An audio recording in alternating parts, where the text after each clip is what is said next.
May I come in sir? Yes, come in. আমাকে ডেকেছিলেন? হ্যাঁ, বসুন। আচ্ছা সুমিত্রা দেবী, আপনি কি সবসময় অ্যাবসেন্ট মাইন্ডেড থাকেন? কেন স্যার? আবার জিজ্ঞেস করছেন কেন? এটা কি টাইপ করেছেন? উদর পিণ্ডি বুদোর ঘাড়ে।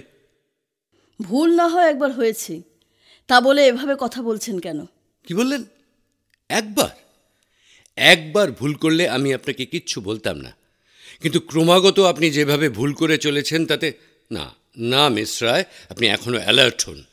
এভাবে ভুল করলে তাছাড়া আমি আপনাকে আর কত প্রোটেকশন দেব বলুন তো? আপনার কথা শুনে মনে হচ্ছে চাকরি পাওয়ার পর থেকে আমাকে আপনি প্রোটেকশন দিয়ে চলেছেন।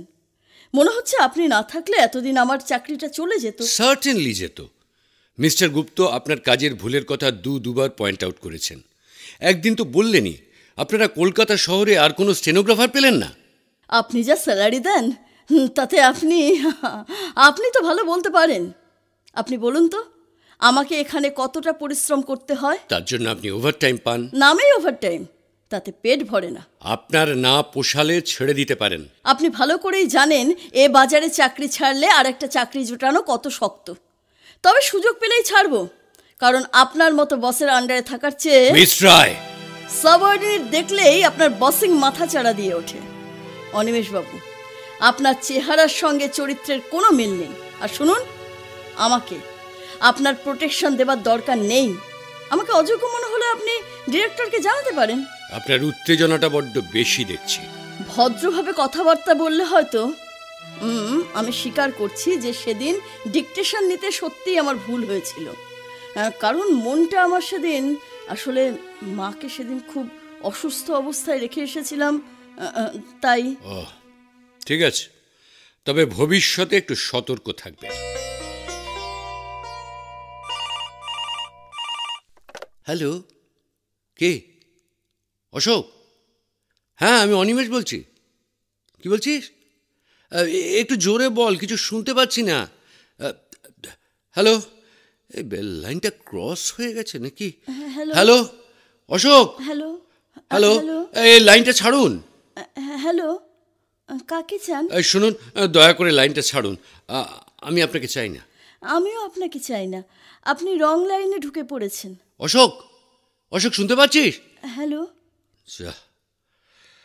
দিলেন তো 12টা বাজিয়ে, আসল লাইনটাই কেটে গেল। বারে, আমি কি করলাম?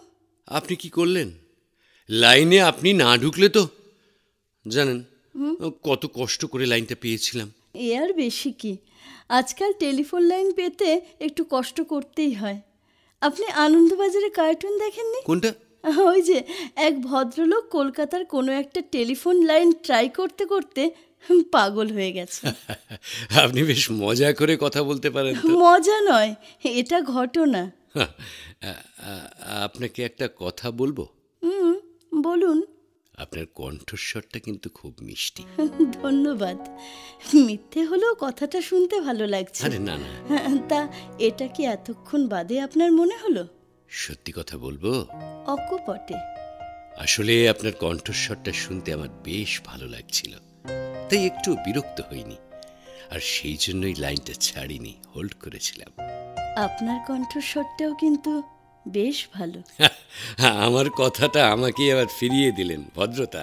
না, নিছক ভদ্রতা নয়, তবে আপনার কণ্ঠস্বরটা যেমন ভরাট তেমনি রোমান্টিক। আচ্ছা, আপনি কি নাটক করেন? না। শ্রুতি নাটক? তাও না। তাহলে নিশ্চয়ই কবিতা পাঠ? না না, আমি সংস্কৃতির কাছ থেকে বিদায় নিয়েছি বহুদিন। কলেজ ইউনিভার্সিটিতে থাকতে একটু একটু চর্চা করতাম না তা নয়, তবে এখন আমি সওদাগরি অফিসের পুতুল অফিসার। নাচায় আমায় যেমন দক্ষ বাজিকরে। বুঝতেই পারছেন, বাজিকর হলো মালিক আর আমি তারই ইঙ্গিতে নাচি। বেশ সুন্দর কথা বলেন তো আপনি। আমি কিন্তু আমার পরিচয়ের দুভাগ দিয়ে ফেলেছি, এবার আপনি বলুন। আমি কি বলবো বলুন তো? আপনার স্বামী কি করেন? আপনি কি বেটে? হঠাৎ এ প্রশ্ন? আপনি খুব চালাক। আমি দেখেছি বেটে লোকেরা ভীষণ চালাক হয়। আমি বিয়ে করেছি কিনা এই প্রশ্নটা সরাসরি জিজ্ঞাসা করতে আপনার বোধহয় লজ্জা করছে, তাই কায়দা করে জানতে চাইছেন আমি বিবাহিতা কিনা। না, আমি বিয়ে করিনি। ও, তাহলে আপনার বয়স যদি ধরে নিই এই 26-27, তবে আপনি আমার থেকে 7-8 বছরের ছোট। এবার আমি নিঃসন্দেহ যে আপনি বেটে। কি তখন থেকে খালি বেঁটে বেঁটে করে যাচ্ছেন? আমি বেঁটে আপনাকে কে বলল? বেটে না হলে এত বুদ্ধি হয় না। কায়দা করে আপনার বয়সের একটা আদলও আমাকে জানালেন। আপনার পরিচয়টা কিন্তু এখনো পেলাম না। কি আর আছে পরিচয় দেওয়ার মতো? বিএ পাশ করে শর্ট হ্যান্ড শিখে একটা সওদাগরি অফিসের স্টেনো। ও, মাইনে কম, খাটুনি বেশি। এমন চাকরি ছেড়ে দিতে পারেন না? পারি, যদি আপনি একটা দেন। কথা না দিলেও চেষ্টা করতে পারি। তাহলে কিন্তু সত্যিই খুব ভালো হয়। আমার বস ভদ্রলোক এত আনকালচার্ড, মানে রীতিমতো ব্রুট বলা চলে। ও, একজন মহিলার সঙ্গে কিভাবে কথা বলতে হয় তা পর্যন্ত জানে না। এরকম ইডিয়েট, এরকম ব্রুট লোক বহু আছে জানেন। আসলে কি, লোকে না ক্ষমতা পেলে দিশেহারা হয়ে যায়, বুঝতে পারে না ক্ষমতাকে কিভাবে কাজে লাগাবে, ফলে ক্ষমতার অপব্যবহার। ঠিক কিনা বলুন? সে আর বলতে, কথায় কথায় অসম্মান, চোখ রাঙানি। আপনিও স্পেয়ার করবেন না। আপনি যদি মুখ বুজে সব সহ্য করেন তাহলে আরও পেয়ে বসবে। আচ্ছা, তাহলে আজ লাইনটা ছেড়ে দেবেন? হ্যাঁ, পাক্কা 20 মিনিট হয়েছে। ও, কলকাতার টেলিফোন কেন পাওয়া যায় না এবার বুঝেছেন? মানে বলছিলাম কি, মানে আমি আর আমার মা, এই নিয়ে আমার সংসার। আমারও তাই। আপনার নামটা জানতে পারি? পরে জানাবো। আপনারটাও জানতে চাইব না এখন। ও, হ্যাঁ, কিরকম একটা মজা না? হুম, অনেকটা কানামাছি, ভোভো। কেউ কাউকে চিনি না, জানি না, কখনো দেখিনি, অথচ ভালো লাগছে। ভীষণ ভালো। আপনার নাম্বারটা বলবেন? 22 22 41 41 65 65 37। আচ্ছা, ঠিক আছে। রোজ সন্ধ্যায় আমরা তাহলে কথা বলবো। হ্যাঁ, অনেকক্ষণ, অনেক কথা। তবে ঠিক 7টায়। কিন্তু আপনাকে আমি কি বলে ডাকবো? বলবেন বলবেন মিতা। আচ্ছা, ওটা আমার ডাক নাম। ও, ঠিক আছে। May I come in, sir? আসুন। কিছু বলবেন? আজ কিন্তু আমায় 6টায় ছেড়ে দিতে হবে। সে কি, এতগুলো প্রোডাক্টস লিস্ট তৈরি করে কালই হেড অফিসে পাঠাতে হবে। তার উপর আগামী সপ্তাহে একটা ইন্টারভিউ আছে, সেই ইন্টারভিউ লেটারগুলো টাইপ করতে হবে। 1 ঘন্টার বেশি আমি কিছুতেই থাকতে পারবো না, স্যার। 6টায় আমাকে যেতেই হবে। কিন্তু আমার এই কাজগুলো ভীষণ জরুরি। আমার যাওয়াটা আরো জরুরি। কিন্তু কাজগুলোর কি হবে? আমি ওভারটাইম চাই না। আচ্ছা, এটা কি সঠিক জবাব হলো? এর থেকে সঠিক জবাব আমার জানা নেই। বেশ, আপনি যান, কিন্তু কাল আমার কাজগুলো চাই। অফিস আওয়ার্সের মধ্যে কাজগুলো করে উঠতে পারলে নিশ্চয়ই পাবেন। আপনি বসের সঙ্গে কিভাবে কথা বলতে হয় সেই ম্যানার্সটুকুও শেখেননি? এই একই কথা আমিও কিন্তু আপনাকে বলতে পারি। আশ্চর্য। হ্যালো, বলছি। আজ রাস্তায় জ্যামে যেভাবে আটকে পড়েছিলাম তাতে। জানেন, হ্যাঁ, 6:30 থেকে আমি ফোনের কাছে বসে আছি। তা আপনি ফোনটা করলেন না কেন? আপনার ফোন নাম্বার তো আমি নিইনি। ও হ্যাঁ। হ্যাঁ, তাছাড়া আপনার ফোনটা পেতে আমার বেশি ভালো লাগে। তারপর কি খবর বলুন? আজ একটা মজার কাণ্ড ঘটেছে জানেন। তাই, কি হয়েছে? আজ আমার বস আমাকে আটকাতে চেয়েছিলেন। ও, আমি ঝগড়া করে চলে এসেছি। ঠিক করেছেন। অফিসের কাজে কি সব নাকি? আমার আর এখানে চাকরি করতে একদম ভালো লাগছে না। আশা করছি খুব তাড়াতাড়ি আপনাকে আমার অফিসে নিয়ে আসতে পারবো। সত্যি? চেষ্টা তো করে যাচ্ছি। পোস্ট খালি আছে বুঝি? না, খালি করে নিতে হবে। কিরকম? আমাদের অফিসে এক ভদ্রমহিলা আছেন, স্টেনো।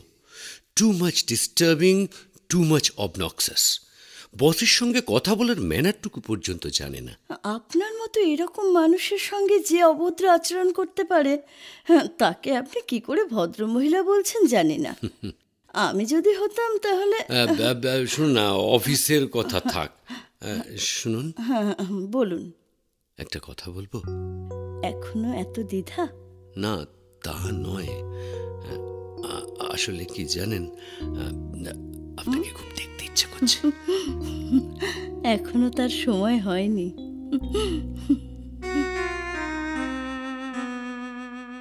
এখনো টাইপিং এর কাজগুলো শেষ করেননি? 20 পাতা টাইপ করার জন্য পেলাম আজ দুপুরে। 4টের সময় আপনি কি করে আশা করেন? কিন্তু আপনাকে আমি বলেছিলাম কাজটা খুবই জরুরি। মুম্বাই থেকে মিস্টার নটরাজন আসবেন, তার হাতে পেপারগুলো পাঠাতেই হবে। কাল সকালে উনি ফ্লাই করবেন। আমি নিরুপায়, এর থেকে তাড়াতাড়ি কাজ করা আমার পক্ষে সম্ভব নয়। দেখুন, এর জন্য আমাকে যদি জবাবদিহি করতে হয় তবে আপনাকেও কিন্তু আমি স্পেয়ার করব না। আমি বাধ্য হব আপনার বিরুদ্ধে রিপোর্ট করতে। আপনি যা ভালো বুঝবেন করবেন। শুনুন, ওভারটাইম নিয়ে আজ কাজগুলো কমপ্লিট করে দিন। সরি, পারবো না। হ্যাঁ, অফিসের পর আমার অন্য কাজ আছে। হ্যালো, হ্যাঁ, মিতা বলছি। বহু যুগের ওপার থেকে তোমার কণ্ঠস্বর শোনার আকাঙ্ক্ষায় বসে আছি। এই জানেন, মাকে না আপনার কথা বলেছি। আচ্ছা, কি বললেন উনি? মা তো অবাক, বলল এ আবার হয় নাকি? যাকে চোখে দেখিসনি, যার নাম পর্যন্ত জানিস না, তার সঙ্গে। আমিও মাকে বলেছি। হ্যাঁ, সত্যি? 3 সত্যি। কি বললেন উনি? আপনার মা আপনাকে যা বলেছেন। আচ্ছা, আপনার কখনো মনে হয় না কি আমি কেমন দেখতে হয়? আচ্ছা, আমি যদি কালো হই? কালো? সে যতই কালো হোক, দেখেছি তার কালো হরিণ চোখ। আমার কিন্তু আপনার কথা ভাবলেই কেমন বিস্ময় লাগে। ভালোবাসা ব্যাপারটাই তো বিস্ময়ের। এরকম ভালোবাসা কিন্তু কারো জীবনে বড় একটা ঘটে না। এটা একটা ব্যতিক্রম। ব্যতিক্রমেই কিন্তু মজা। আচ্ছা, আমার চাকরিটা কত দূর এগোলো? অনেকটা। কাল খুব থমকেছি। শুধু ধমকালে হবে না, তাহলে রিপোর্ট করতে হবে। হ্যাঁ, এবার করব। অনেক প্রশ্রয় দিয়েছি জানেন। নিশ্চয়ই মেয়েটা সুন্দরী। তা অবশ্য অস্বীকার করা যায় না। সেই জন্যই মেয়েরা বড্ড হিংসুটে হয়।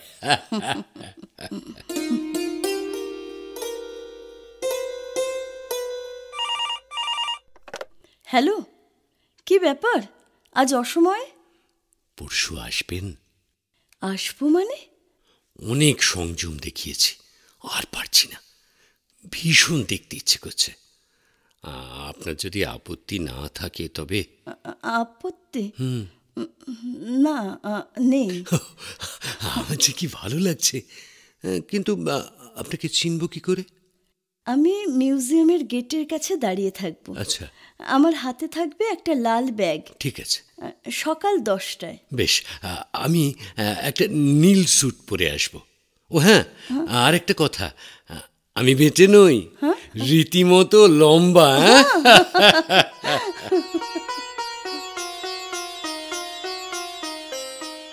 কি ব্যাপার? আমি কাল আসতে পারবো না স্যার।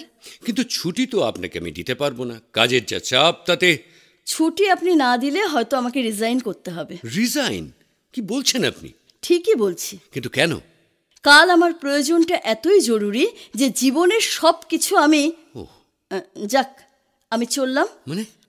আমার লিভ অ্যাপ্লিকেশন এবং রেজিগনেশন লেটার দুটোই রইল। যেটা অ্যাকসেপ্ট করা যায় সেটাই করবেন। স্ট্রেঞ্জ। ধন্যবাদ।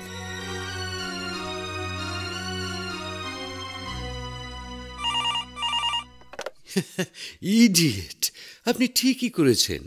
এরকম বদমেজাজি লোকের সঙ্গে ওই রকম ব্যবহারই করা উচিত। জানি না কি হবে। তাহলে কাল আমাদের দেখা হচ্ছে সকাল 10টায়। জানেন, আমার না কিরকম একটা হচ্ছে, মানে মানে একটা আনন্দ, না ঠিক আনন্দও নয়, বলতে পারেন কৌতূহল, সব মিলিয়ে অদ্ভুত একটা অনুভূতি। আপনার হচ্ছে না? জানি না। ওই তো ওই তো সে পিছন ফিরে দাঁড়িয়ে আছে, শিফন শাড়ি পরেছে, বাচ্চা মেয়ের মতো দুটো বিনুনি ঝুলছে, লাল রঙের শাল গায়ে জড়ানো, হাতে লাল ব্যাগ। এই যে শুনুন, এ কি আপনি, মানে মিস রায়, আপনি? আপনি স্যার, মানে অনিমেষ বাবু? আমরা দুজন এতদিন তাহলে সকালে ঝগড়া করেছি আর সন্ধ্যায় প্রেম করেছি। আমি কিন্তু ভাবতেই পারছি না। ভাবতে কি আমি পারছি, কিন্তু যা সত্যিটা তো মানতেই হবে। কি সত্যি? এই যে আমাদের আলাদা আলাদা চেহারা। তাহলে মিস রায়, অফিসের কাজে ফাঁকি দিয়ে এতদিন ধরে এইসব হচ্ছিল?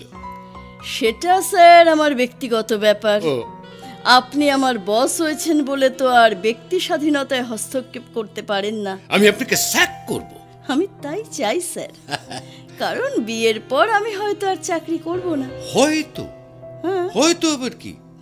বিয়ের পর চাকরি করতে তোমাকে দিলে তো। আচ্ছা, হ্যাঁ, আমার কোনটা গ্রান্ট হলো? মানে মানে লিভ অ্যাপ্লিকেশন না রেজিগনেশন লেটার? Resignation letter? আরে বাবা, আমার বউ তো আর আমার সাবঅর্ডিনেটের কাজ করতে পারে না। হ্যাঁ, শোনো না, অফিস যখন ফাঁকি দিয়েছ, চলো তখন দূরে কোথাও বেরিয়ে আসি। কিন্তু স্যার, কি? 7টার মধ্যে বাড়ি ফিরতে হবে। 7টা? কেন? ও, টেলিফোন!